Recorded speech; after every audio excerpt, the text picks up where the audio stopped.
नमस्कार मंडळी, शुभ सकाळ सर्वांना. तुम्हाला आता बघा इकडं माझी गावाकडची सकाळ.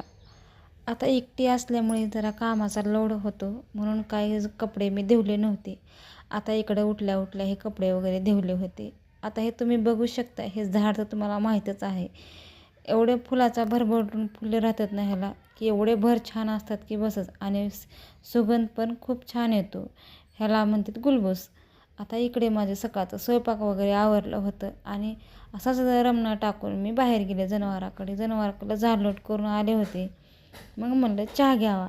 आणि बघा लेकरांची कशी असते फरमाईश. आता 2 दिवसाखाली गोड भजे आणि तिखट भजे केले होते मी. त्याच्यामधलं गोड भजे जे होते ते माझ्या बारक्या बाळाला खूप आवडले. आणि लेकरांचं कसं असतं ना, कधी काय आवडेल खाण्याबाबतीत हे सांगता येत नाही. त्यांची आवड निवड म्हणजे आताच लक्षात येत नाही. मला तर असंच वाटतं. मग काय येतं.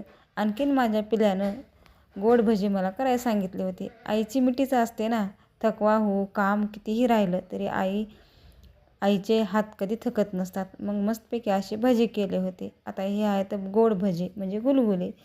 तर बघा हे खूप छान झाले आहेत. ह्याच्यामध्ये काही टाकलं नाही, फक्त गव्हाचं पीठ आणि थोडी विलायचीचं कूट टाकून असं गूळ टाकले होते बस. दुसरं काहीच नाही. तर भेटू पुढच्या व्हिडिओमध्ये. तोपर्यंत बाय.